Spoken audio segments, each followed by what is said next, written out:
I didn't care what I saw at night, what was happening, and I was like, oh, what happened? What happened? I have to go. I didn't say anything. I didn't care at all. I was saying to myself, Whatever happens. that's what I'll do, and I don't care what happens. I never provoked. I was just like a red rag to a bull because of my style. I was always shaved with tattoos. They looked at me, they said, this guy is weird, and I was thinking, why is he looking at me now? When someone looks at you, you may see it negatively and wonder, why now? What does he want now? After everything, you always think that way. Have you seen stabbings, guns? Ah, you've seen those things too. I've seen a lot of things. No way. I've seen quite a few things. How many leftists has he beaten up in Kavala? I'm going to the next one. Here it says if you have killed.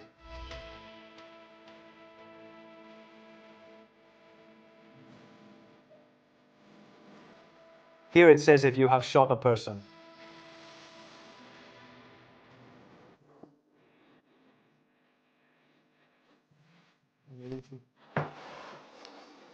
Welcome to Muscle Talk. My name is Konstantinos Eftaklakis. I am the founder of Shapestar, and my guest today is Triantafyllos Alexandridis. Triantafyllos has won 2 world titles in Poland and in Romania. Did you make it to the top 8 in Poland? Yes, that's right. Top 8. It was 3 fights in one night, and I entered as an outsider. Of course, and you're the only Greek who has done this, so to speak, yeah. Top 8, yes, and I entered as an outsider. An American was supposed to fight, but he got scared, so I randomly got in, and that's how it happened. You're a kickboxing champion, if I haven't said so. That's right. You also, are you involved, do you work professionally in nightlife? Yes. I work from the morning. Since I was a little kid. Okay? Yes, usually kickboxers in Greece end up working like this. Yes, for many reasons. We'll talk about it. Okay, and we'll talk about those things. And do you also work as a teacher? Yes, I also coach people at the gym where I train myself. I go to Kalamaria, to Ultra Fighters with Dimitris Papadopoulos. That's where I train. Yes, it's a big gym, nice. There are very good people, and we do all our training there. All right, Triantafyllos, let's begin. We have a long story to tell, so I want you to take me back to your childhood a bit, to tell me what those years were like. You told me you were born in Russia, not in Greece. In Russia, and You are half Russian, half Greek. half Russian, half Greek. Yes, in southern Russia from Taganrog, it's on the border with Ukraine. I was born there, I stayed there until I was 6 years old, and then in 2002 I came to Greece. Do you remember anything from there in Russia? Okay, I remember some things. Specifically, I remember when my father and my mother wanted to get me into it. I do boxing, kickboxing, and they used to take me to see if this sport was a good fit for me. It suited me. I was athletic in general. Yes. Were your parents athletic? And my father used to do sports in the past. Okay, but not anymore. That was what they had in mind. They really wanted me to become an athlete. Is your father Greek? Yes, my dad is Greek, my mom is Russian. Okay, so you left when you were 6, you came to Greece? Yes. Did you adapt to Greece? Did you feel any difference? Okay, I was young, I got used to it right away. Kavala right away, Kavala? Yeah, it's also kind of a kickboxing hub as far as I know. Yeah, everyone over there is a beast? Yeah. Well, we moved away. After that, some went here, others went there. Okay, to move up, you have to go a bit closer to the capital. Yeah, tell me about it. I was in Kavala for so many years, but there are more opportunities there. All right, and tell me, did you do any sports in Russia? Do you remember? No, I just went, my dad had made me a punching bag. Yeah, he made me a punching bag, and I used to go there and hit it with my bare hands. He made me do it. I was hitting it. All right, we did a little training together, whatever I could learn like that. So tell me now in Kavala, when did you start getting more serious about kickboxing, or did you try another sport first? Look, when I came to Greece, my parents put me in. They weren't stuck on just making me do that one sport because maybe that just wouldn't suit me. They took me to soccer, they took me to basketball, they took me everywhere, even track and field. I was pretty athletic. When I went to kickboxing, that was it. From the first kick, I knew this is where I belong, and the coach back then said so too. Do you remember your coach's name? Yes, my first coach was Parios Vasilikos.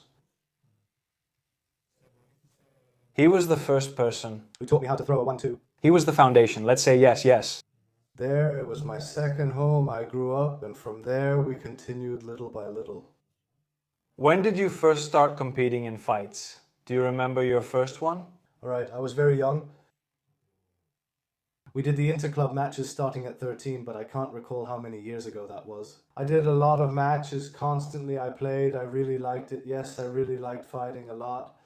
Matches that were taking place usually? There, in different places. It depended, for example, in Chalkida, maybe another time in Athens, at some national events, in various places. Wherever the organizers wanted to set it up, yes. Did your parents, let's say, have the financial means? Okay, it wasn't easy. When we came from Russia, things were difficult, and okay. With some help, okay, from the teachers and all that, little by little, we did what we could. Can you say the reason why you left as a family? From Russia? Nothing, it's just that my father was there, he met my mother, and they wanted to come here. All right, nice. So basically, you started kickboxing, you were going to matches, yes. So when did they realize you had talent? They saw me from a young age, that I liked it. I was fighting with all my heart, and right away, as soon as I started training, I saw that this is who I am. Did you have role models? The ones we know, Tyson? Okay, look, my role model was from a completely different sport, nothing to do with kickboxing, it's MMA, it's various things. Yes, Fedor Russian Semelianenko. Back then he was fighting in Pride. Can you tell me how many years ago? Was it 15 years ago? He's an old timer, I grew up with him. How old are you now then? I'm 29 years old now. 29 years old? Yes. So, I mean, you're talking about the year 2000. When I was a kid, he was active then, and they were all fighting well in their prime. Yeah, but wait, I want to understand, did you want kickboxing or was it because of your coach? No, it was purely that kickboxing. Yeah, I didn't just like boxing, I wanted to combine hands and feet. It's not like your coach told you to do it and that's why you did it, no? And you said, okay, let me go there. All right then, and I want you to tell me when you had your first fight abroad. My first fight abroad, which I remember very vividly. All right, I was also, let me put it this way, like some small town kid who went and fought. I went to Poland for a very big fight. I fought against Pavel. He's a very tough fighter. Now he's older, quite a bit older, I remember. I remember he had dedicated his fight to his daughter who was about to be born at the time. Oh man, and even now with this guy, we still have, of course. Ah, you keep in touch, of course. Of course, yes. I was 20 years old in 2016. Yes, and he was, I think, 30 at the time. Yes, that was really good. And I went there, I really fought. I just went. I didn't expect it. I went there and everything seemed strange to me. First time abroad, and for a big match too, I didn't go gradually. Abroad with their best fighter. And what happened there? I fought him straight up. We beat the hell out of each other. That's even on YouTube. Really rough. I was there and had to give it my all. I couldn't just think about avoiding trouble. Back then, it was all or nothing. If you don't give your best, then when will you? When you're young, you have to do everything, and I managed it. I did really well. I narrowly lost on points. On points. Yes, but that's how it was. Were you afraid of something? Were you afraid of the knockout? Or were you afraid of something else? I was never afraid of getting beaten up. Never. I actually liked it. First of all, I was a human being first and foremost. Okay, whether that's good or bad. To be in the fight, I mean, when I was training, I liked getting hit. It gave me adrenaline. Let me put it this way. By the way, I also wanted to ask you something unrelated. When you fight, when you're about to go into a match, do you do anything mentally? I mean, to get ready since you're going to fight this guy? Do you think about something? Like to get yourself angry, for example? I'll tell you. You're not allowed to get angry in any sport. You just have to be there, focused. If you get angry and take it like, I have to get angry, you'll make mistakes, you'll get tired, you make a plan to go into a fight, you make a plan with your coach, a plan, you work on it until the last moment, the very last moment. That's where you show what you've done, what you're worth. Because this training isn't wasted. For combat sports, it's really tough, and for everything else too. Will you also tell me what you went through with the water cut and all that? I'll tell you a lot.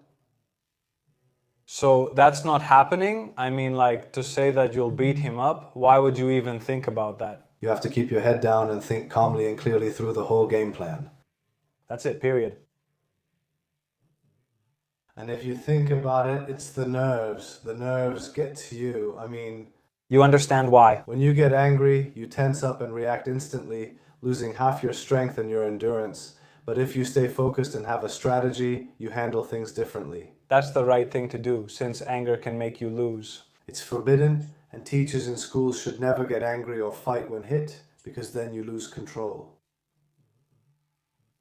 Alright, so you went to that match, and can I imagine how you felt when you fought him? I mean, as a final result, even though you lost again, did you understand? Because I'm a very proud person, I couldn't accept that I lost. I mean, I didn't go like a kid who just plays and whatever happens, happens. Every time I went to a match, it would really mess me up. I couldn't sleep afterwards, I wasn't well, and that made me even more proud. I mean, when I won, I would train even harder. When I won, I was a bit okay. Like, alright, we won. But my pride made me do more things the right way. It woke me up. Yeah, that you were going to win, not just for the experience like others do. Not even. And many times they might say to me, okay, it's about the experience. You're going for the experience. What will happen? Will you listen to that? I always made a bet with myself. And I would say, I'm going to do this. It has to happen. That's it. If it doesn't happen, it has to happen. I'm uncompromising. But let's also say that the level you went abroad was... In Greece, were you winning all the time? Before you were 20, you know? Yes. In Greece, I fought a lot, and I boxed too at the national championships. I had a lot of matches, and I was doing really well at that. Then did you stop fighting in Greece? Yes, after a certain point, I stopped after that match. After I turned 20, I didn't fight anymore. I think I had one more fight in Greece. It was difficult to fight in Greece. It just didn't work out anyway. And then what did you do? Did the coach make a schedule for you, telling you where to compete, where to go, which matches abroad? Look, in Greece we have a problem. We don't get notified about a fight 2 or 3 months in advance, so we can prepare. In Greece, it's first come, first served. There might be 1 to 3 managers, whatever the number. They go to each school and ask, do you have an athlete for this match? The match could be in a week, it could be in 2 weeks, it could be in a month. You have to be ready if you want to get the opportunity, which I believe is wrong. A lot of kids have been held back. Do you mean they got injured? You don't have the time, you have to be 100% active. All the time. Constantly. For example,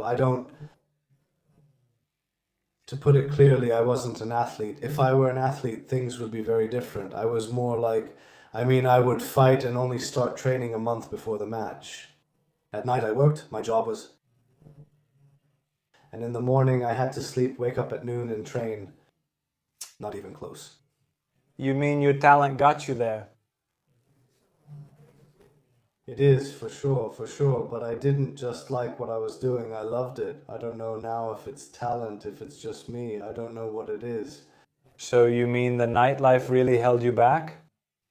Yes, it held me back, but it also drew me in.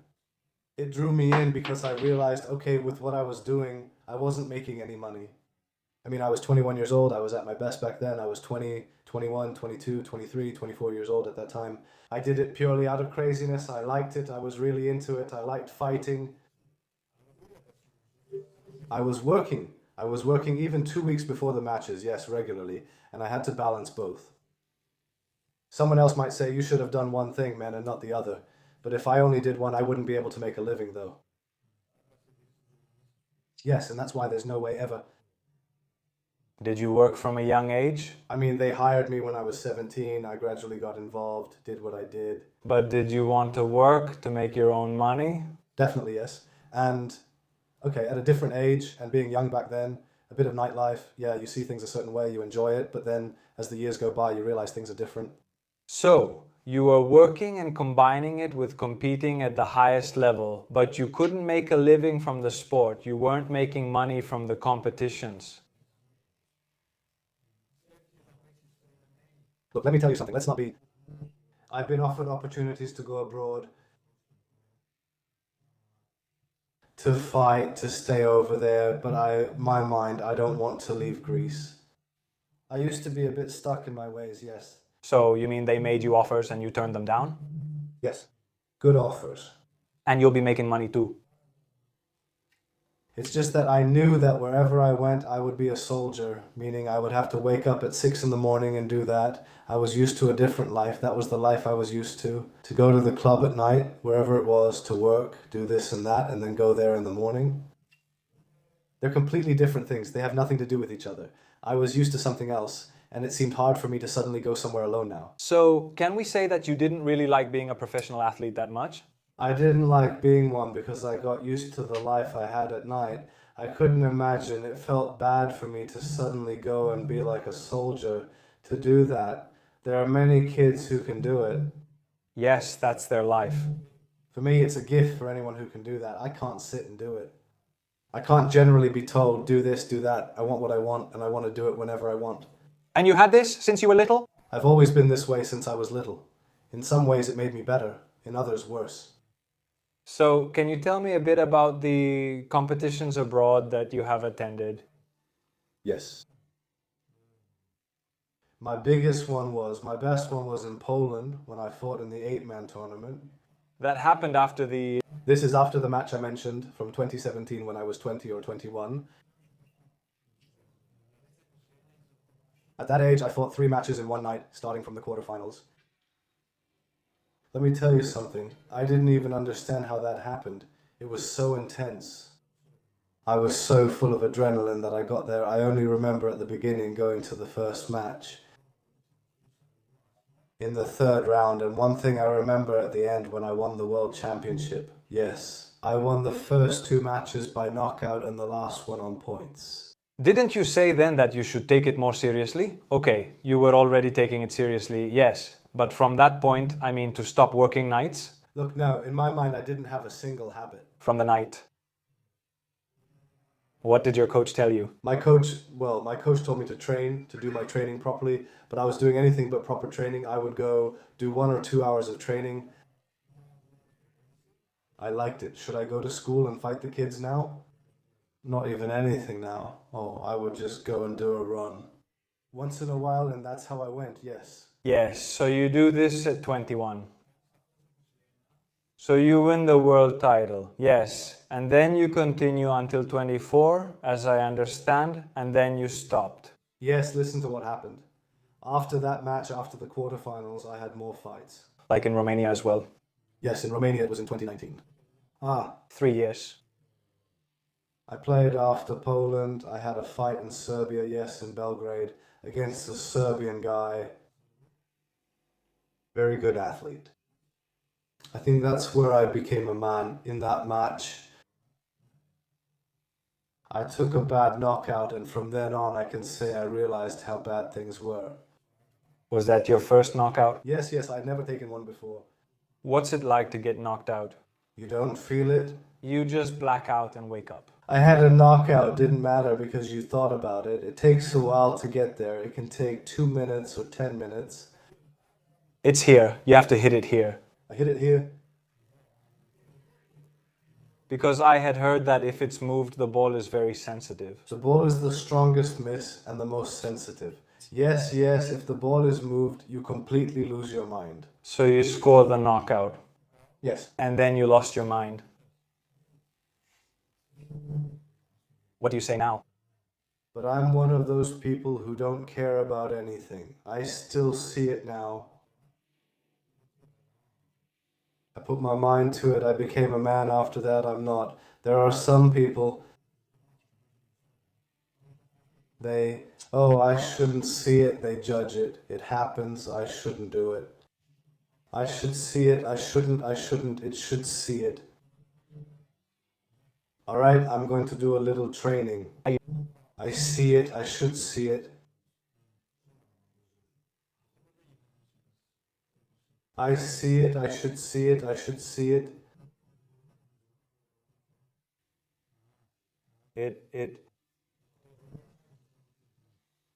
All right, what about you now? Is that possible? And after that, did you quit the sport?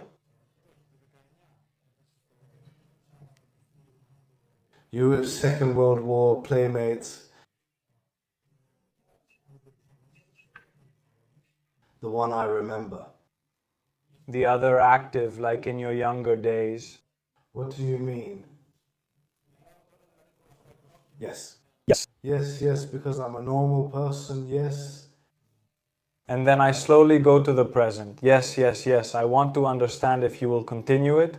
Look, let me tell you something. I have many offers to go and play there and I can do it. It's just that I'm not, yes. Mentally, I don't want to do it. I don't have the energy to do it anymore. Did I get bored? No, I didn't get bored. Not at all. Didn't get bored from now on. Think. I go to the training and I kick all the guys in there. All the competitors are doing well and I get in there. But I don't want to. I did what I did when I was very young. Now I just like to go for myself because I like it, like football, to show the kids, to help them. I like it, yes. Now to play some kind of competition. No, I want to. I wanted to ask you, what was your purpose? I mean, when you were, what did you want? Did you want to win the world title? Yes. I wanted to reach as high as possible. In kickboxing, I could have done many more things. But, well, some situations in our lives change us, either in our minds because we wanted it or for many different reasons. What has changed in you, I mean? If you want to say now, what is your purpose now in life? Do you want to make money? Look, yes. I want to do some things in my life. I want to, at some point, open my own gym. I will do it at some point. Certainly, this is the most important thing that interests me. Yes. So more professionally? Yes. Yes, so to move on to the professional part, what jobs have you done? Do you want to tell me from there? We can talk about some things, not too specific, but we can talk about them. So you started at, I don't know if you did something smaller, I don't. 18 years old, what job? I worked at Leva Portaki as a bus driver. So right away? Yeah, right away. I didn't think much about it. I want to ask you this, where did you go? It had nothing to do with me. I was the kind of kid who didn't care about kickboxing.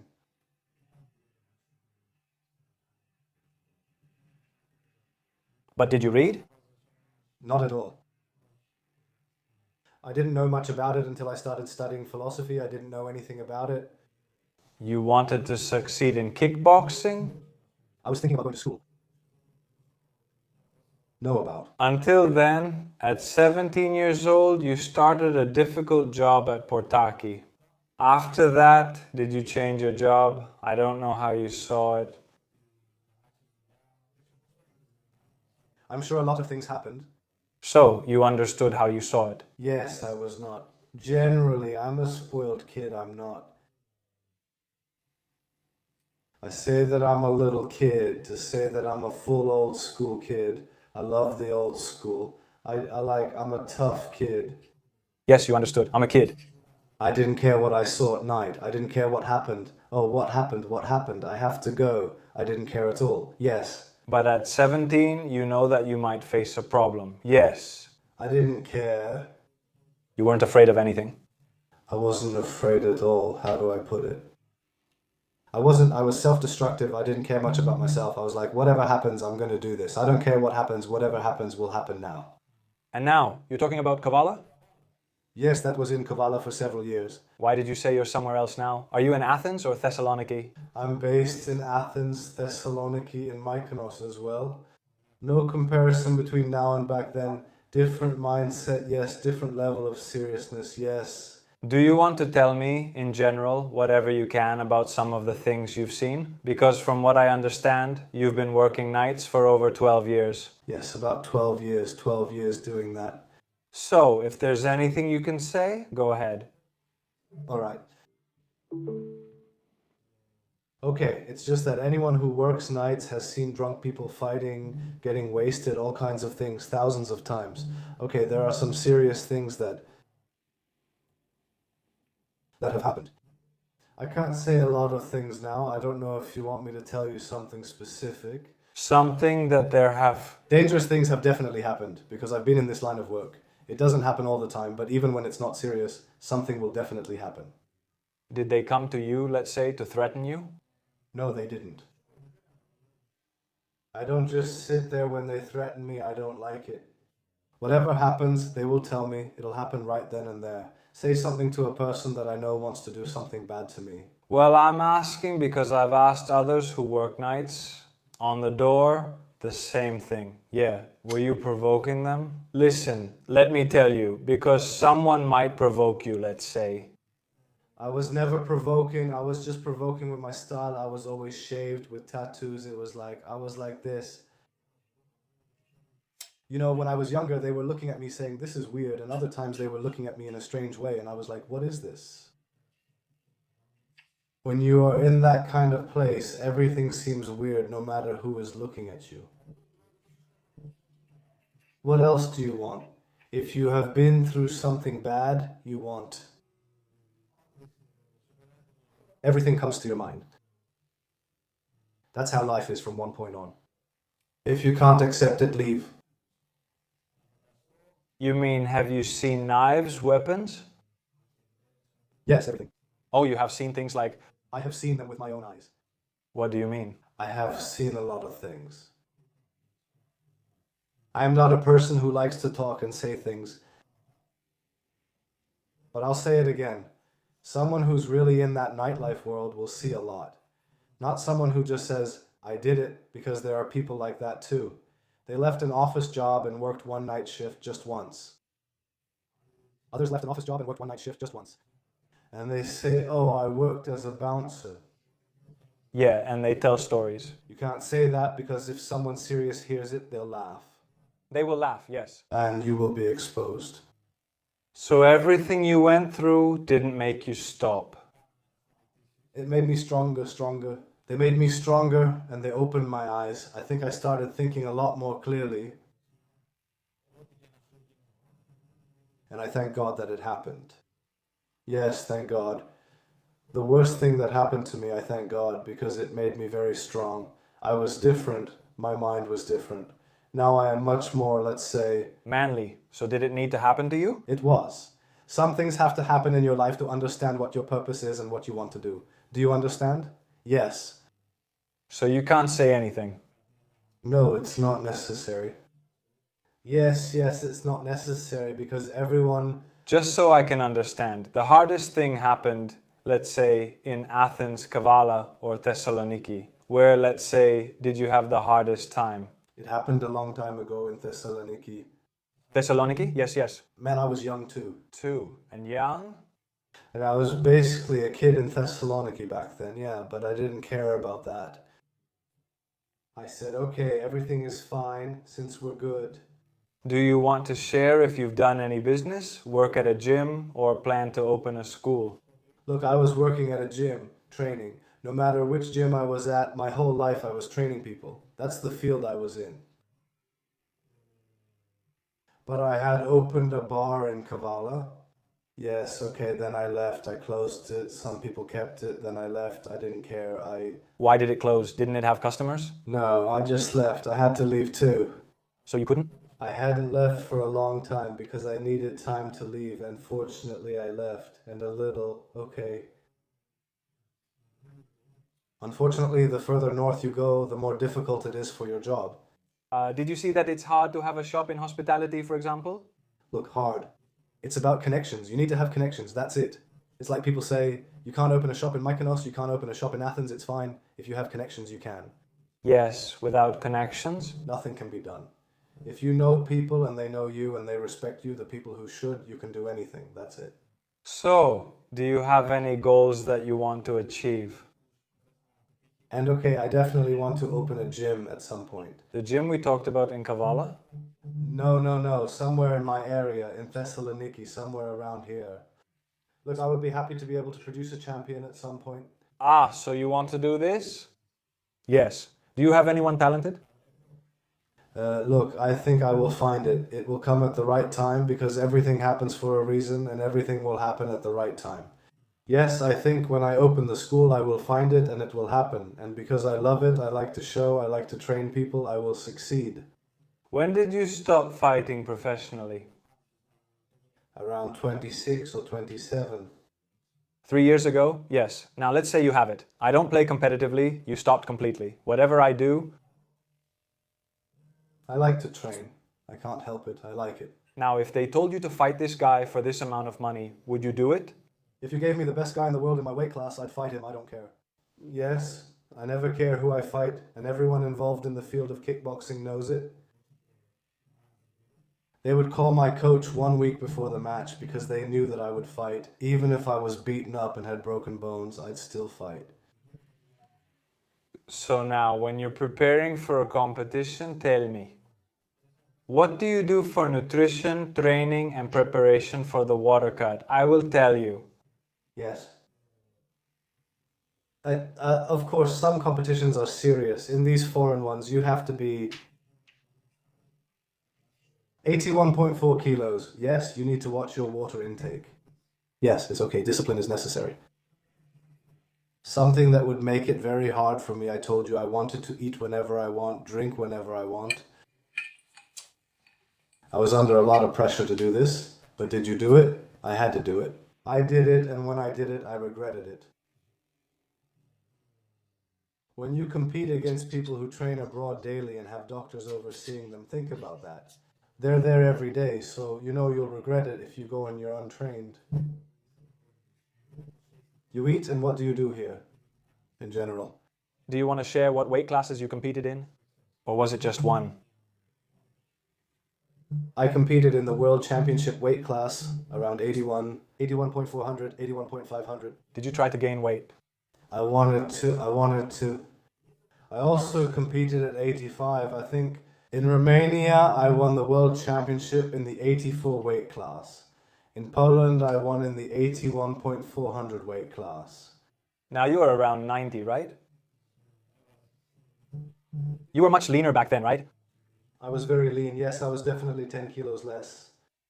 With abs, etc. I was never too lean. It depended on the phase I was going through. But did you eat whatever you wanted, or were you careful? I'll tell you something. In the beginning, I couldn't. At 20, 23, I was careful. You didn't eat out, for example? No. I was eating, but I was also careful. Now it's nothing like that. And that's the thing, I mean, as soon as you are done with high-level competition, you let yourself go more, let's say. Because your body is used to. We see some athletes stop, and then we see them a bit heavier, and you wonder, how did that happen? Because you're used to your body and your metabolism working, and suddenly you sit around, and as soon as you eat, you put on weight because you don't burn the same amount. And it makes sense. Is that bothering you? No, I don't even care. The only thing I care about is for my hands and legs to be able to hit. Do you feel better now that you are heavier? For sure, I don't miss it. I don't miss the time when I was lean. I like the way I am now. I don't care, just a little. I just want my body to be able to work. Yeah. Because it's more masculine, you know? Back then I was just a kid, 21 years old, 22, 23. Are you now thinking of getting involved with the sport in a different way? Or maybe getting into another martial art, for example? No. Kickboxing, and basically boxing too, but kickboxing. But kickboxing is my life. Did you combine it with anything else, like wrestling, for example? I did it. I had friends that were wrestlers, but I don't like it. It's a very good sport, and the best thing is to have a solid foundation and to learn a little bit from it. Everything else, like MMA, yes. I know some stuff, but I won't train. I like to go fight, do kickboxing. Please tell me about MMA, and then I'll ask you about what we were talking about earlier. Tell me, why didn't you do MMA? I was asked to go to Germany. I was asked to go abroad. In Germany, it's more difficult. It involves elbows and wrestling. Others will say that there's no rest in kickboxing. It involves grappling. When you're down, they might elbow you, and I can't stand that. Every sport has its challenges. It just didn't attract me. But you didn't try it, right? To fight one match, just for the experience? I always wanted to do striking in the cage. Not MMA. You wear MMA gloves and do kickboxing. Did you do it? No, I wanted to, but it didn't happen. I wanted to do it very much. Other people in Greece were doing it. It's different with these gloves. The defense is different. It's more difficult. You can't do anything else. That's what I wanted, but it didn't happen. Yes. Have you ever been in a cage? Not for a match. No, okay, even though there are fights in the cage and I like to watch them, I haven't fought in one. Okay. Tell me about the water cut you made, since we haven't discussed it. The most challenging ones. Was it necessary? I was always close to my weight class. But I didn't can it. But the worst thing I did was... They were mistakes, of course, but I chose them, so I made them. Was to lose 6 kilos in 5 days so I could take the fight. It was the fight in Belgrade.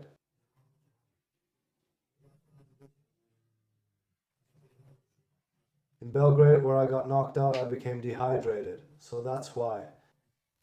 It's not about that. It's not an excuse for me.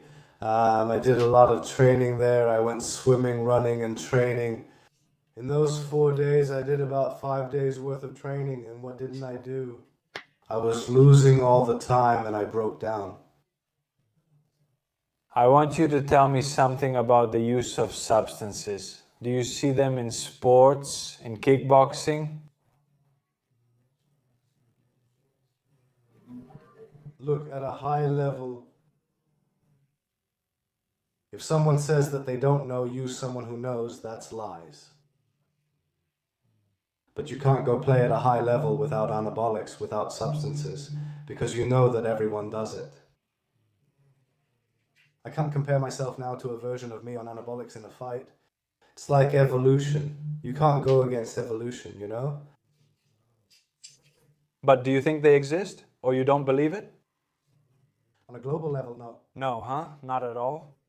What can I tell you? Even if it's just a little, someone will still be taking something. I don't think I'm wrong. I'm just saying my opinion with all due respect to everyone. Do you want to tell me your opinion about MMA and combat sports? The way they've ended up now? It's become a joke now, in my opinion. It's all about the money, the money, the money. It's a show. We had a little time to see real fights where you didn't know who would win. Now they put Tyson, for example. We were all watching him afraid, and now he fights junior matches. Children's fights, for example, a man who, yes, it's about money, but it destroys the sport. And then you see Bivor fighting. Bivor does real boxing, and you can see the difference. Some people make fools of themselves, unfortunately. Some of them, I don't know, you see people in the market, and you say it's definitely set up for the money. I don't know if it's just me, if that's it, if that's it. You don't have the stress of not knowing what's going to happen, and that destroys sports and culture. The role models are very different. So you see that it's totally broken now? Some very young athletes compete and take it seriously. But they are not visible. They aren't visible because comedy sells now. Comedy sells these days, the show. That is right. Yes, these things. I shout, I run. Let me tell you something. I grew up with role models like Fedor or Krokop. When they were standing in front of each other, they didn't shout or curse. They shook hands with respect. They would go inside, fight very hard, very, very hard. And then we had the old K1.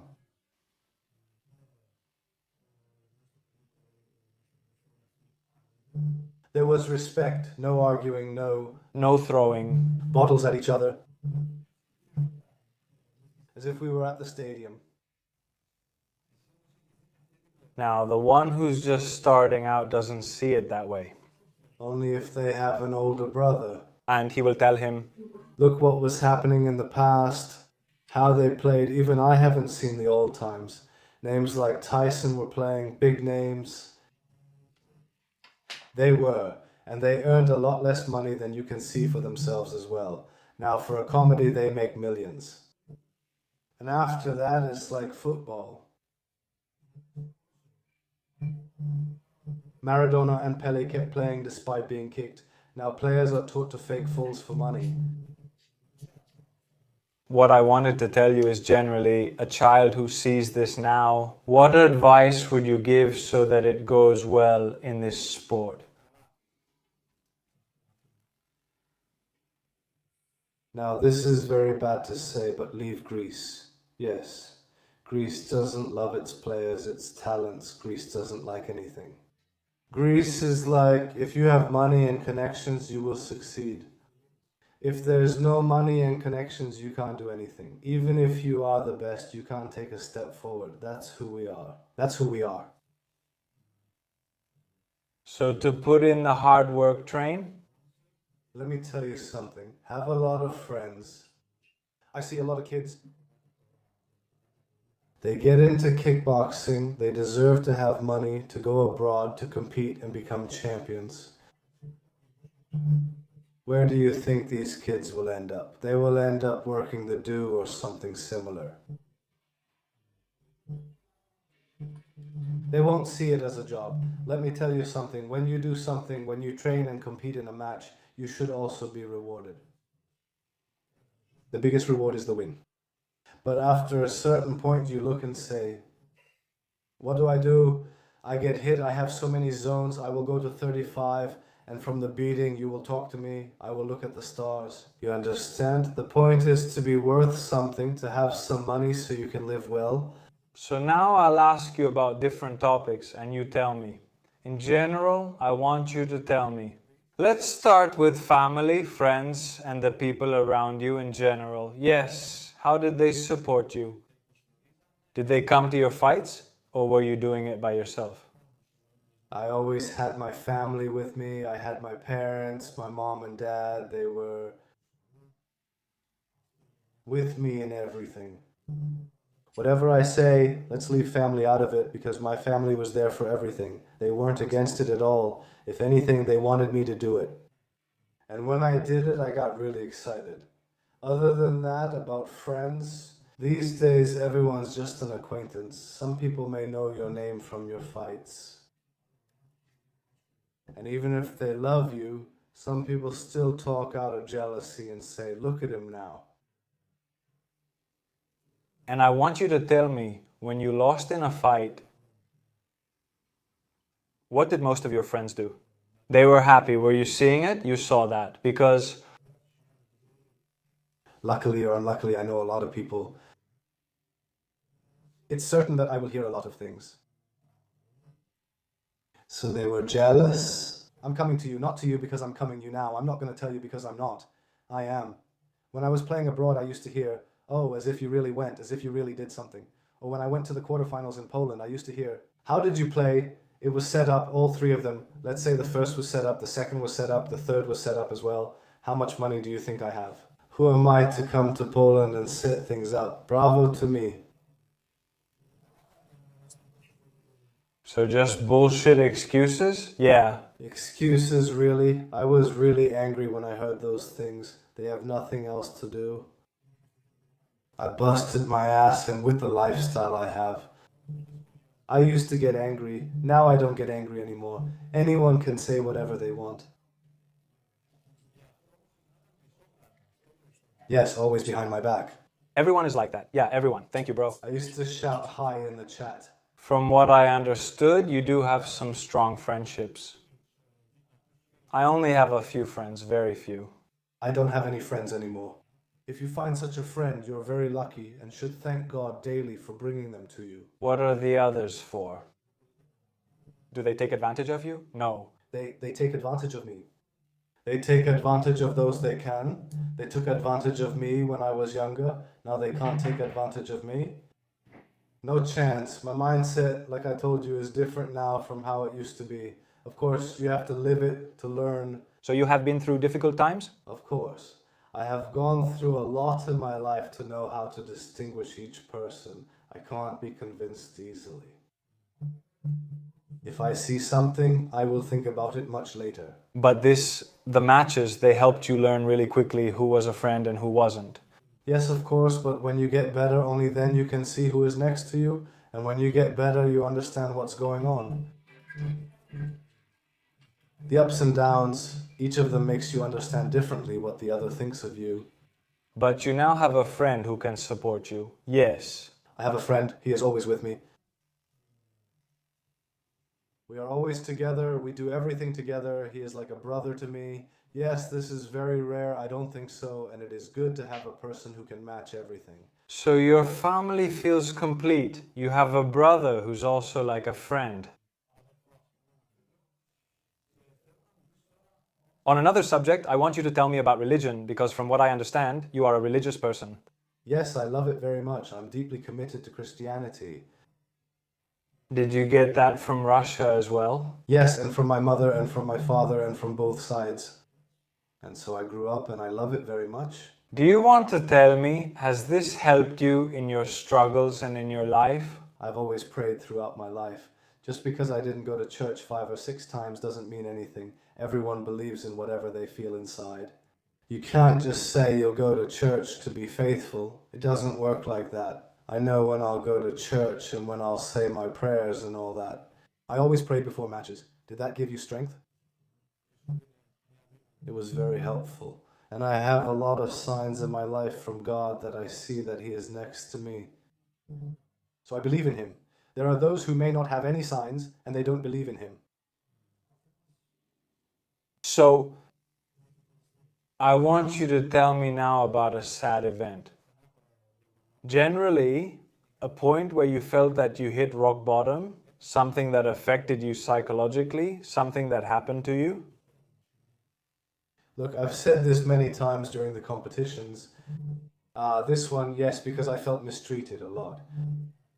Because I played, I put my heart into it. And you like it and you say, wow, look what I did to go. And you see, you don't get rewarded, you don't get rewarded. And you say, what the hell am I doing now, man? What should I do? Should I continue? And why should I keep going like this and still not know? What? It's something that confuses you in life, you understand? Yes. I mean, with the competitions, mostly the fact that I wasn't getting any. The money, yes. Because, listen, can I tell you something? For me to demand something from you, to demand it in such a way, no one should demand anything from anyone. I'm telling you now, go and compete, always be ready. Yes, and you are, but then I'm ready, man. Then I'm like, who will reward me? Eventually you get disappointed and say, okay. In general, in your life, something that happened? Yes, in our lives, many things have happened to us. The only thing that I keep from all this, no matter how low I fell mentally or in any other way, it made me much more capable, really. I feel that it had to be done in order to think differently. So you always see things positively? I believe everything happens for a reason. Each one of us has their own destiny. But didn't you have that before? I mean, since you were a kid. Always, since I was a kid. So you already thought that way? These are our destinies we don't have. You know what? You may think that you are doing something, but I think what will happen is already written. That's what I believe, and whatever fate brings you, accept it and do your best. That's it. You make choices, but you're saying luck can play a part too? Yes, certainly. It's luck, it's not luck, it's destiny. I believe in destiny. That's what will happen. That's what will happen. Now, there are people who go and play. How can I put it? They go into the legions, and every day in the army they live with the chance of killing or being killed. And the other guy may die after 10 days if they kill him. and the guy walks and gets killed by a brick that fell on his head. Let's say I'm just telling you this so I can explain it to you. the other person is taking a risk. I mean, That's what is written down. Yes. so if you want, let's go to this part. Okay, look, sure. Once people hear you've done something and have some fame, things come easier to you. Yes. Now you're talking about girls? Yes. So let's get to the point. I want you to tell me generally, when it comes to you now, I want you to tell me, what do you look for in a woman? I'm looking for something that doesn't exist anymore. Nowhere, really. The exact opposite of what you see in 2025. Yes, finding a serious woman who supports you, because like you said, if you have a woman by your side who supports you, it makes you much stronger. A strong man always has a strong woman next to him.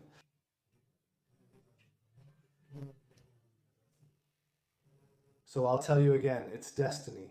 If it's meant to bring you a woman, it'll bring you one. Yes. Now, with these events, with all that I see, I am against all this. But did you see this from a young age? Do you want someone to raise you? Or was it just an external appearance? Look. Certainly, the younger you are, the more you are attracted to women. You say, oh, I want to have her now. Now that you are. As you grow up and gain experience, you stop missing things like that and realize who you truly want. You still say, wow, what a beautiful woman she is, how nice it would be to be with her. It doesn't matter. You want to settle down, you understand. Yes, something serious and proper, something that's impossible these days. Yes, because what I see from my job is tragic. Tragic, right? It's tragic, we say. What will happen to our children? Yes. Did you want to start a family? Certainly. It's a blessing. Family is a blessing and part of life's cycle. So you see that you will become a father? Yes, if it's God's will. Certainly, I tell you, it is a blessing. I think every sane man who knows what he wants in life wants to start a family.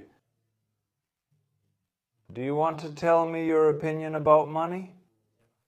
I mean, what does having money mean to you? Look, money is very important now. If someone says money is not enough, It doesn't make you happy. if you say it doesn't make you happy, I doubt that. Does it really make you happy? Let me tell you, without money there's no health. Others say health matters, and you're right.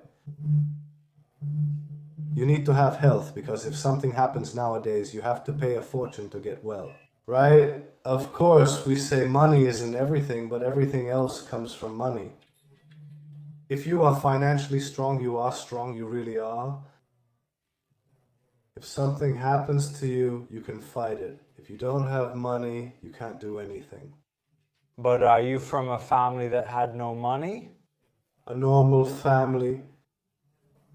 So money mattered more to you, right? I said I had to hustle in life. To chase after things and all that, you can't be okay. I have nothing in my life, no. I knew that if I don't, it was in my hand. If I don't run, if I don't do this, if I don't that, how will I pay my rent? How will I pay for my protein? How will I pay for the school I used to go to? It's impossible, and I think this is for the best, because if you have everything from your dad.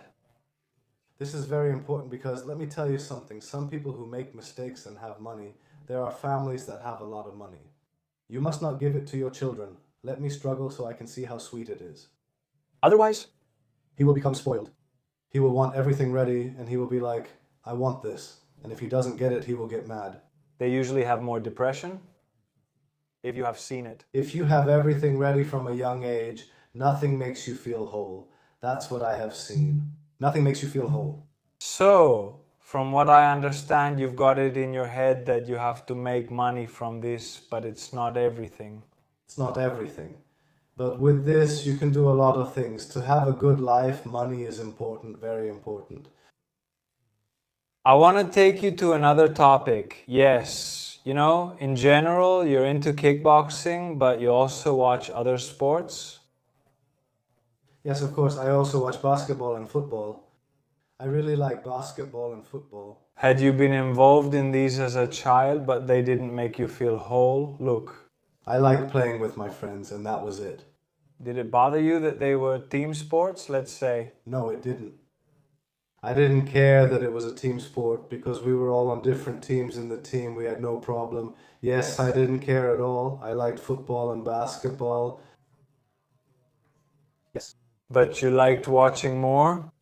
Yes. I like to watch, yes. So I wanted to ask you now, in general, what team do you support? I'm a Panathinaikos fan. I've loved Panathinaikos since I was a child. Giannakopoulos. I have to do an interview with him. It's madness within madness. Everyone wants to be on a team. And from other teams, well, it would be great to be on a team and I'm lucky, that's it. Yes. Does your family support Panathinaikos? They don't care. I became a Panathinaikos fan. I liked the green color. I liked it a lot. I also went to matches.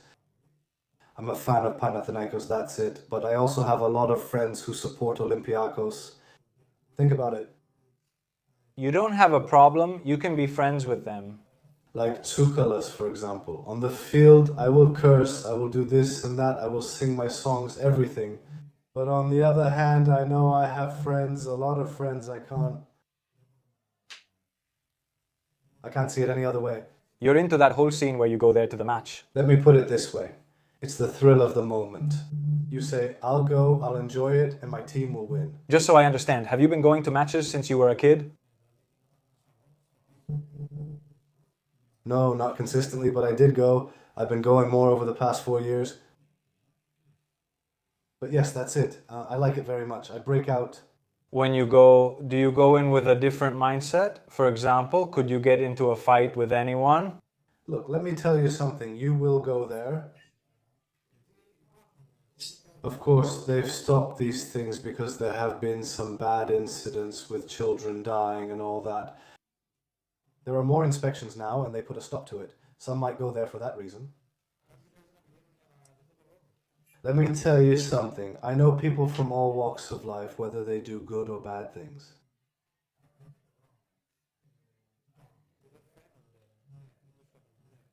Everyone carries their own cross. Someone else might wake up feeling bad, all worked up. I will go to the match, I will break out, I will leave, I will do a hard run.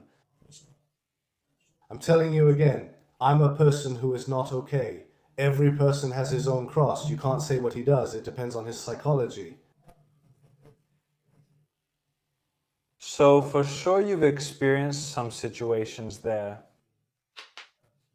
I have seen things, and let me tell you something. I think a man must experience many things in his life. Why? Let me explain, so your kids don't end up as you described. Yes, because then you will be like a boy, a little girl, for example, more like a boy in these matters. And he will ask you, how is this, how is that, what is that? You have to explain it and not say, this is a little, no, this, and this are what they are. You should know that's how things are. I found an issue now. Go ahead, tell me. I want you to tell me about what is happening in society now that there are more and more changes in gender. I don't know if you want to talk about it. Go ahead, say it. I want you to tell me because I believe that now there are more such phenomena. Yeah, I don't know if they existed back then when you were that age. Did you see any? They were careful when they went out. Now, look, this is a trend. In general, I never followed the trend. I never liked the trend. I didn't like that. Sometimes when I see certain things at Gay Pride, I just can't. Is that normal? Well, you know something, it's not normal. The other person says, I don't bother you, how do you not bother? You go out publicly if a man passes by with his child and sees you naked.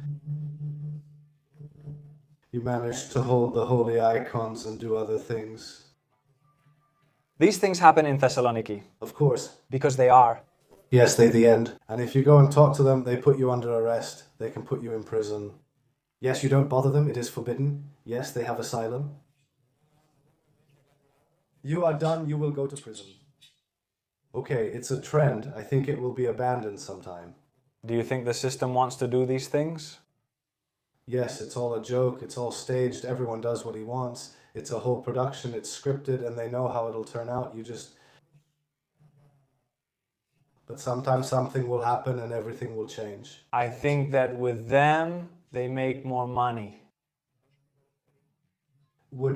Say that day. But now prostitution prevails, being homosexual, those same-sex things, whatever they're called. I don't even know what they're called. Where men marry each other. And this is legal. Where half of them are men marrying men and taking children and raping them. Yes, to rape the children, these things are seen as normal, so they aren't exposed. Men marry men and take children and rape them. These people, let's say, are just fine.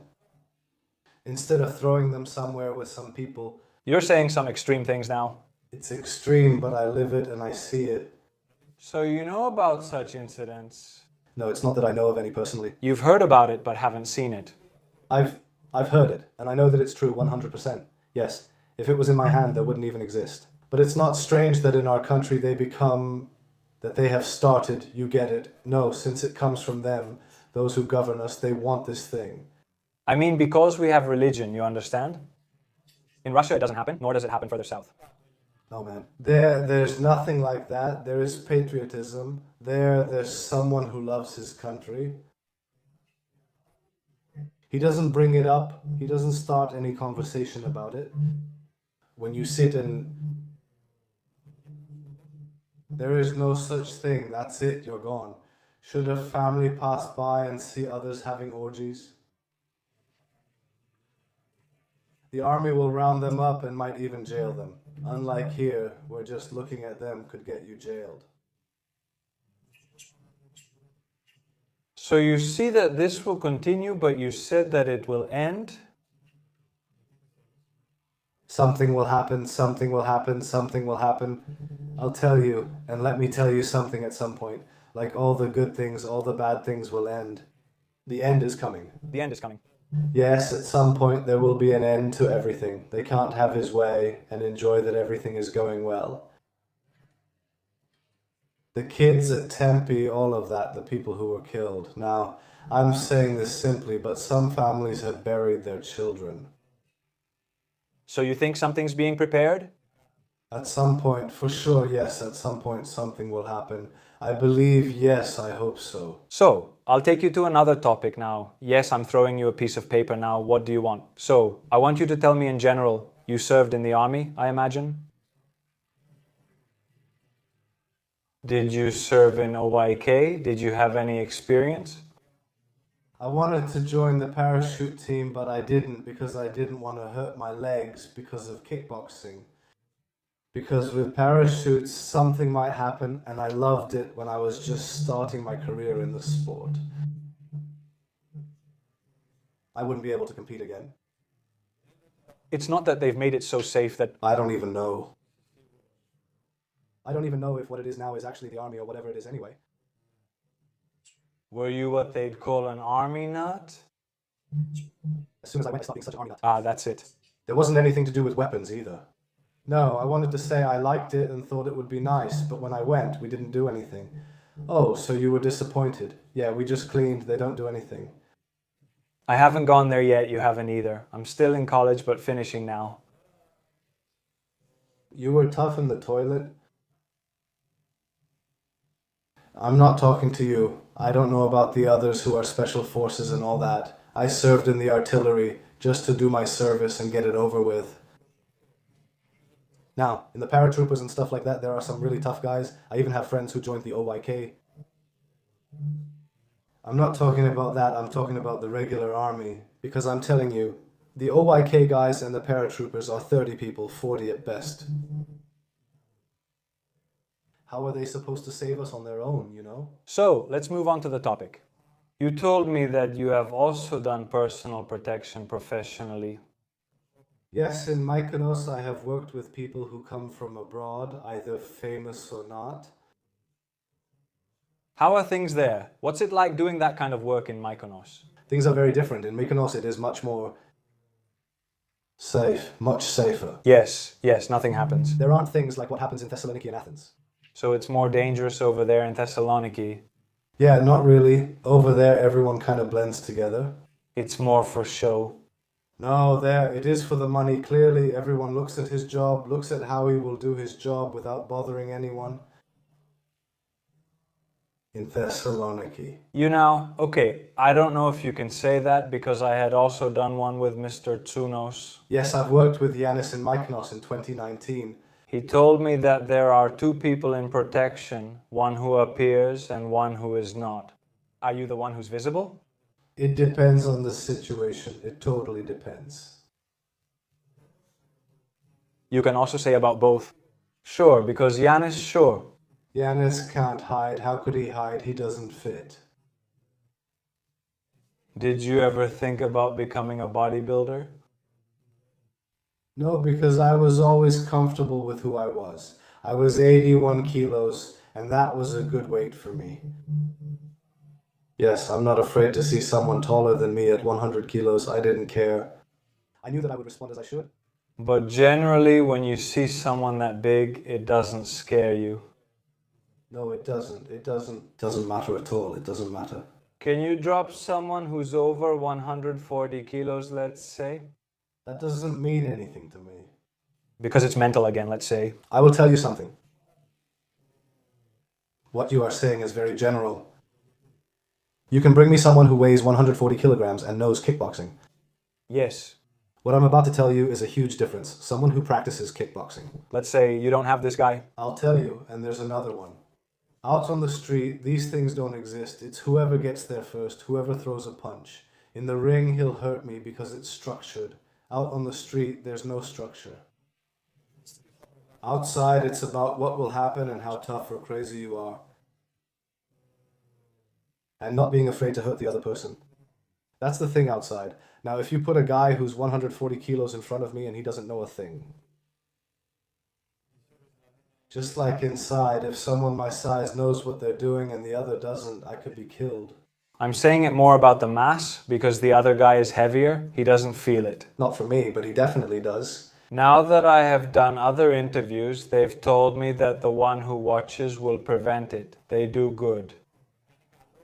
Look, I will tell you something. If you had a... Shop, what would you do? For example, I would have a normal guy who is a killer, who knows how to shoot in kickboxing. That's how we talk. Like in kickboxing, he knows how to shoot, he knows how to do things. And I would put him where he can watch so that if something happens, he will appear differently. That's the right thing. But now to put 5 killers and 10 in front of me, it's funny. And they don't do anything. Because if 3 or 4 guys show up who know how to fight, they'll put them to sleep. Okay, because you have seen them all. No. I'm telling you, I'm not 100% sure. It's just how I see it. Now I want you to tell me what music you listen to, both during training and when you're relaxing. I listen to everything. I listen to everything from bouzouki music to trance, everything. I listen to and know a lot of different kinds of music. I know various bands, of course. I grew up with bouzouki music. I really like bouzouki music. From now on, I can listen to everything. During training, what do you listen to? Hype songs and trance and other things. Fast songs. Yes, so that you can feel, yes. Yes. Greek songs, for example, Pylidis said more patriotic ones. Alright, totally. Especially when I was younger and I was training and stuff, I was a bit different.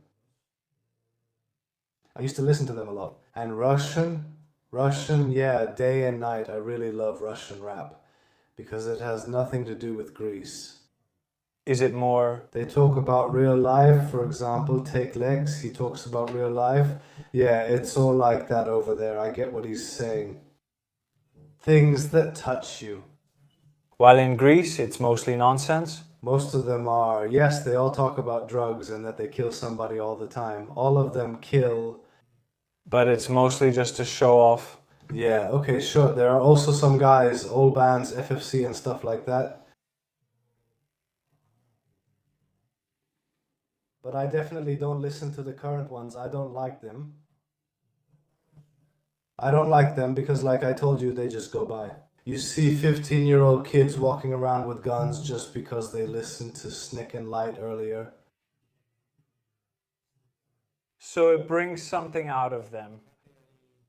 It doesn't satisfy me. I don't like it. There's nothing to listen to. It has a rhythm. I can listen to a nice rhythm. And just because I'll hear a nice rhythm, I'll listen to the song. And because I'll listen to the song, I'll watch it. I think they'll play it in a movie.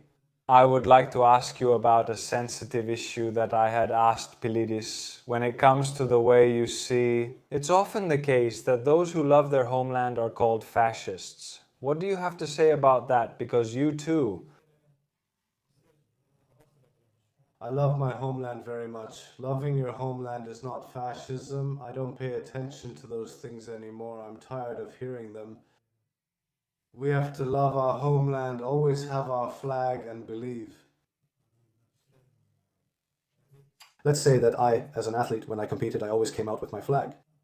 I would raise my flag when I won, and it would give me chills. I loved it. And if I look back, I think it was very.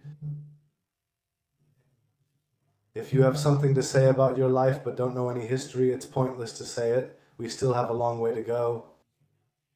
What fascism? Because I love Greece. I love Greece. I love Russia too. How can I be a fascist and love Russia too? Fascists love only one country and hate all the others. I have played games with so many athletes from abroad, with so many black athletes.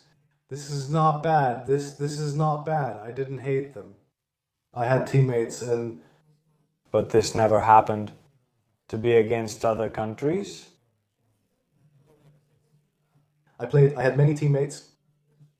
I worked with people from abroad, foreigners from other countries. You didn't care about that? No, not at all, because Greece has bad people, Russia has bad people. We all have our good and our bad.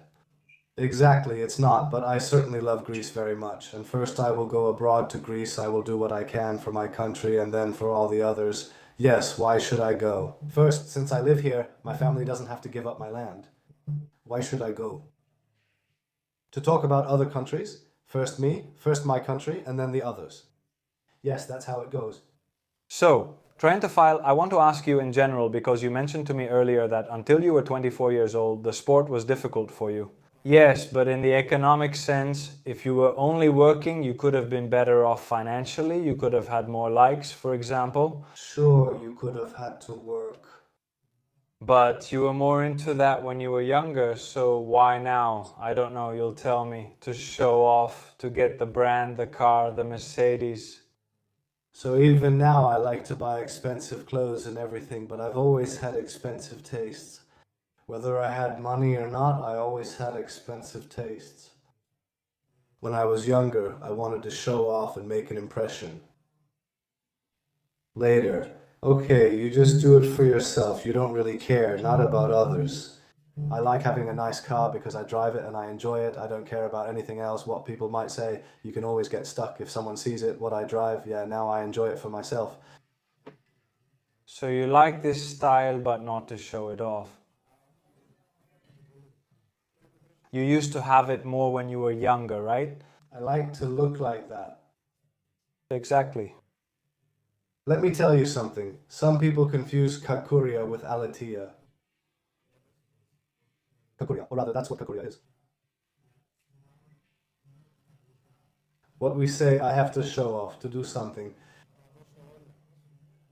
Aletheia is something else. It's not a bad word. Aletheia is... There's also a sense of generosity in it. To be a stand-up guy, a real man, cool. Aletheia is when you say you'll do something, you do it, but in any way, just not in a sneaky way. To show yourself, to show that you did something, do it, that's aletheia. For you.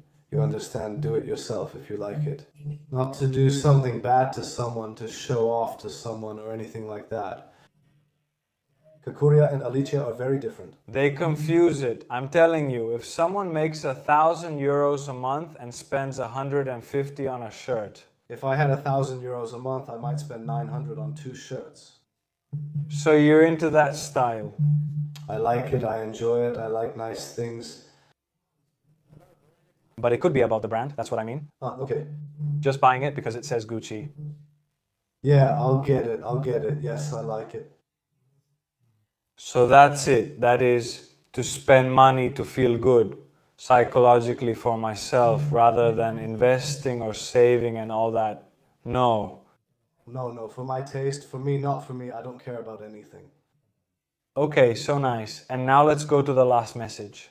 So we can go to audience questions, yes? I asked you various questions. Now say a message you want to share with the world. Now we have viewers who are involved in combat sports and other sports as well. Yes, say whatever you want, so we can move on to the next topic. Yes. Alright, it's good to dream just for the sake of dreaming. We should set some goals and not let them go. Not give up. Whatever happens, no matter how bad it is, it's purely for our own good. It's an experience so we can reach where we want to go. Because if you don't go through tough times, you can't achieve what you want. So you're saying that difficulty has to exist? Difficulty exists. If hardship doesn't shape you, you can't manage to reach where you want to go. You'll just stay as you are, at the same level, wherever you are. Why did you say that about dreams? Do you think they don't dream? People don't have dreams anymore. They often handle many things instead of focusing on their real goals, always feeling the need to chase. Do 100 things and be involved in all. After finishing one, then another, you wonder, should I do this or that? They care more about how many likes their photo will get tomorrow than about what will actually happen in their lives. Even about what they will do with their lives. In general, yes, there is no substance. The essence is lost, I think. Triantafyllos, these are the smelling salts. That's what they are. I have some questions that the audience has asked us, okay? And if you don't want to answer, that's fine, because some of them are intense. You smell it here to avoid it, let's say. I'll leave them here. Let me open it for you too. Well, you smell them. I don't know if you've seen any videos. I've seen them smell it and do that. So I only open and smell it when I want to avoid answering, right? Yeah, no problem. So, are you ready? Yes. So, a message for the guys who want to get into nightlife and protection? Okay, they should definitely think very carefully about the people they have by their side because it's very tough. Once you get in, you can't trust anyone. It's a gamble then, let me tell you. It all depends on the people you have by your side. You, for example, if a kid asked you, what would you tell them, practically speaking? Yes, with the right people, up to a point. Yes. You don't know where your path will end up, because I can't tell you that. When we say the night isn't about being a bouncer. It's not about sitting at the door. The night includes 1,000 different things, so I can't really say what it is. Whether you end up with a good person by your side or with someone who wants to take advantage of you, there are 1,000 different things that can happen. Yes, it's like you said before, that now they're selling the gangster lifestyle in music and all that, so someone might actually want it, might like it. Okay, but when things go wrong and get tough, they'll stop liking it. They'll get burned. What do you mean? You know, there are a lot of people who want to act tough, but as soon as things get hard, they say goodbye, they're gone, they disappear. So you mean it'll definitely come your way? If you stay in that world long enough and spend time in nightlife, sooner or later something will happen to you and you'll understand how things really are. Or maybe you'll just see it happen to someone else and wonder how it would feel if it happened to you. So have you seen things, let's say, happening to others? From others too? Yeah, all kinds of things, a lot. So, tell us a story from Mykonos with your friend Giannis from Drama, from your time working personal security. This question is from a guy named Giannis. Yes, Yanis and I think we used to go together when I was young at the gym, at my first gym. Where I used to go, we trained together. We also worked together in Mykonos. Now, Yanis. So we were good guys, and we worked together very calmly and smoothly. That's what I have to say about Yanis. He is a very good person. Very good at his job, and that's all. Here, he also asks, what weight were you in your best shape at? For me, 80 to 85. Those were my best weights, whatever class I fought in. At that range, I was... When you were younger, 17 or so, were you 75? There, I was 75 to 78. My best weight range was 80 to 85. They were great. Here it asks what you do when you're angry.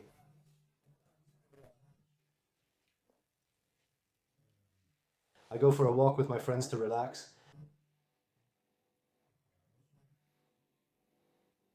That's it. I listen to music, I go to practice, something small to take my mind off things.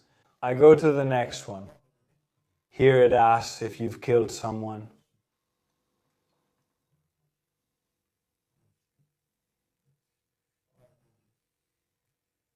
Here it asks if you've shot someone.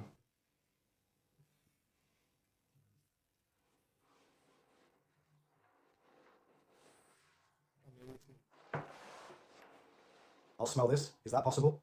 Do it like this, like a bottle. So we don't know now, but be careful. Did you feel it? I just don't show it, don't worry. It's strong. Have you smelled anything like this before? In the past? Oh, you have. When I tried weightlifting, it made me feel off. Even without a smell, it still affected me. Pretty good. So let's move on with these questions. If you could relive one match, which one would it be? The time I got knocked out, that one? Yeah. And there's nothing I wouldn't do to play it again. In general, I want to ask you, with the matches, do you watch them? I mean, afterward, once the fight is over, do you watch the video back and review it and say what you could have done better, for example? Okay, for sure you always watch your matches to see your mistakes. For sure, what mistake did you make? I mean, do you remember, or what mistakes did you make? I was always an aggressive fighter and I liked to brawl. I wasn't technical, I liked it, I went forward and played rough. That's how I was. I couldn't change anything about myself, anything better. The only better thing I could do would be to live a different life and be a better athlete. Nothing more than that, I mean, in terms of endurance and things like that. I wouldn't change, no, I just should have trained harder so I could perform better, to bring out more of what I wanted, because I had more to give, but sometimes I just couldn't. That, and also the mistakes that happened during the preparations you mentioned earlier. Yes, but you also said before that a fight can come up without you knowing it. Yes, that's true. You can't do anything about that. You just have to be ready. Yes, no, all the time. Because if it works out, okay, you also have to be lucky. Because sometimes a fight is at your weight, sometimes it is 5 kilos heavier. Plus they tell you, man, do you want to cut weight? Can you fight at 5 kilos heavier? Manager, they don't care. I had, okay, from there, I had 2. But they don't ask you if you can. You just get an opportunity. If you can't, they ask someone else. Yeah, I just took fights wherever I could, and that's it. Move on. Next one's here. They say, do you smoke or drink alcohol? Okay, I work nights and have had alcohol several times, about 4. Okay, cigarettes, no, I don't smoke. Yeah, cigars, no.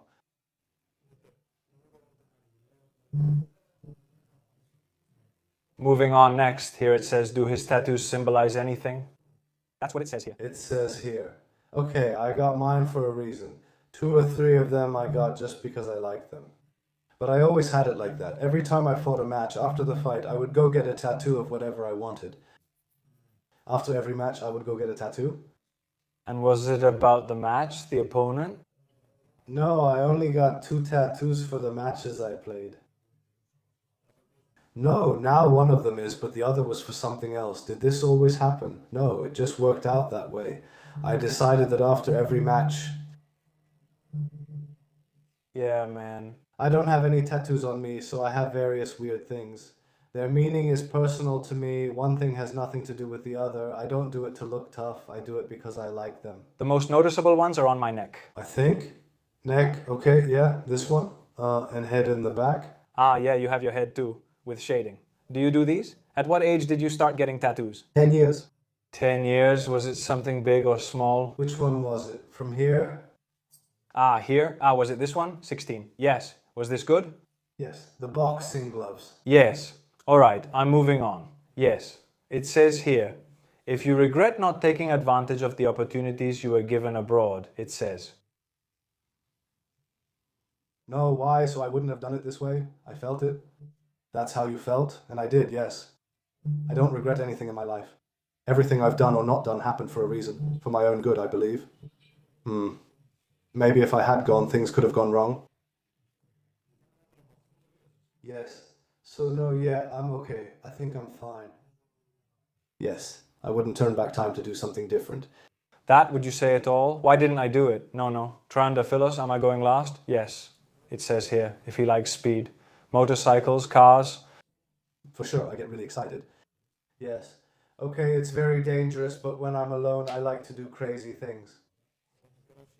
I've always enjoyed it. I love eating a lot, and I used to do it with motorcycles, now more with cars. We had big motorcycles too, 1000cc bikes, for example. I had the Z750, the Kawasaki 1000, and now I have a TDM. But with a helmet, right? Is it right to say with a helmet? Yes. With a helmet, yes. Not really. I was more into street style and hip hop. Yeah, I liked it. Seriously, let's talk about it. Have you ever fallen? Okay, I've fallen twice in my life. Once when I was little, really little because of stupidity, and once 2 years ago. You scraped yourself, let's say. Did you get scraped? Did it happen? I fell. Did I break my collarbone? You broke your collarbone. It doesn't heal easily. No, just without pulling anything. You can't do anything. You have your arm here and you just shouldn't move it until it heals properly. But now you're okay? Yes. Okay, luckily it happened once. Luckily I was young when it happened and then it healed. Yes. And then 2 years ago... Okay, that's it, because I'm an idiot, but that's basically it. Now with the, let's say this as a message too, that with the helmet and all that, today... We all wear helmets. Because if you get hit here, you're done for. Well, the head is the most important part of us and it always needs protection. I'm starting with cars. Yes, it's fine if it gets tangled now, just from here. Generally, if outside, yes, we'll say it. Okay, I really like cars, fast cars. Nice cars. I had a Mercedes, I had a Volvo, I had a BMW. I liked them a lot, but my favorite Honda, yes, it's good. Okay, nice. My favorite car is the GTR. GTR, yes. Do you have a GTR now? No. Someday, I would like to have it. Yeah, man, what a machine. So, you mean you want a race car? Let's put it that way. I really like to floor it when I want to go fast or race. Yeah, that's it. So, Triantafyllos, thank you very much. Man, me too. It was an awesome episode. Man, we all experienced it together with what you told us. So, I'll leave your Instagram below for anyone who wants to find you. I'll put it down there. And when you comment on the school you're going to do, I don't know if you're going to, so they know to find you. Let's say, yes, I'll do it there. Nice, that whatever it is, I'll do it there. Yeah, nice, perfect. So, do you have anything to say in general, or we'll close it?